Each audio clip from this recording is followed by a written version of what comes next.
Hey, what up? I'm Parks Bonifay, proud owner of Ronix Wakeboards, and I'm here to talk to you about Parks Board for 2012. So I've been wakeboarding for about 15, 16 years now, and I've had the fortunate opportunity to shape a lot of different wakeboards.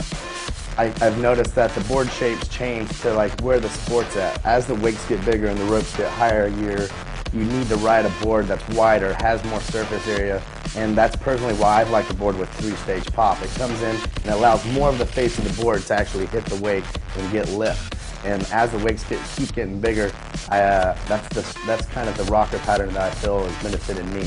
Not only does the rocker pattern help you, but we also go really wide tip and tails, which creates a lot of surface area. And what that does is it takes a lot of the effort and kind of the energy you got to put into the board. It kind of does it for you. Whether it's popping, getting up out of the water, having a lot of forgiveness, just riding flat, landing soft. It seems like the more surface area you have, along with a 3-stage rocker board, is what you need to get you by.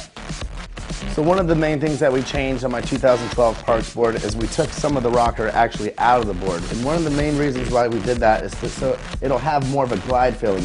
The feeling you get like when you cut out on the boat and you actually go flat, you actually coast for longer, allowing you to come in and not really have to edge as hard into the wake, and also to feel like you have more of a softer landing as the board accelerates through your landing and going out on the side of the boat again.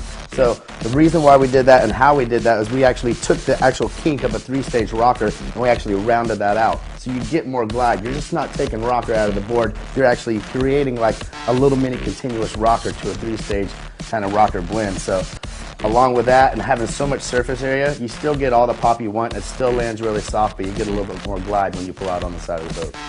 So one of my favorite parts about the Parks board is the actual rail blend. From having a thin rail in the back, which is really what you sit on when you're edging into the wake, probably about the last 15 inches, and having a really soft rail to the belly. So I wanted a board that you can get two things. I wanted a board that had bite coming in to the wake, and I wanted a board that had like a lot of forgiveness and a free-feeling riding flat. So when the board rides flat, it hits this beveled rail right here that really makes it ride high on the water. And then as you drop it on the edge, you got a really, really thin rail in the tail. So you get two things. You get a board that rides high on the water when you're riding flat with a lot of forgiveness, doing butter slides or coming up short on a trick. And then you also have a lot of bite in the tail. Really, really thin. If you feel this board, you actually feel how thin it is in the tail. And when you're coming into the wake, especially on a 3-stage board, which puts you more in the back seat, you want a really thin rail in the tail that has a lot of bite for you.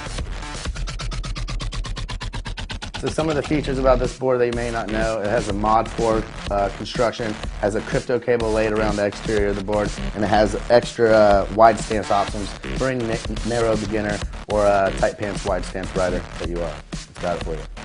The ATR. What is the ATR and who is it for? I'd say that the ATR is an all-terrain ride. It comes with a lot of different features. It comes with a Mod 4, a crypto cable, a centered base, slider fins, wake fins, carbon layup, so it's really stiff, has a centered base to it so you can slide any surface.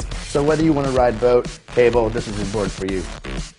So overall, this board really does like everything I wanted in a board. It really is really fun riding flat water, whether it be cable or all-terrain. It really has good features like this nose here for like nose pressing and stuff. With how much surface area it has in the 3-stage rocker, I feel it can be as explosive as any rider wants for any double up. And then having this soft beveled rail in the belly, I feel it's really good for beginners and intermediate riders. So it really covers all ground of like what I wanted this board to do. So if you have a chance, no matter what level rider you are, I think this board's going to work out great for you. So stop by your local Ronix dealership, try one out. Parks board, Ronix 2012.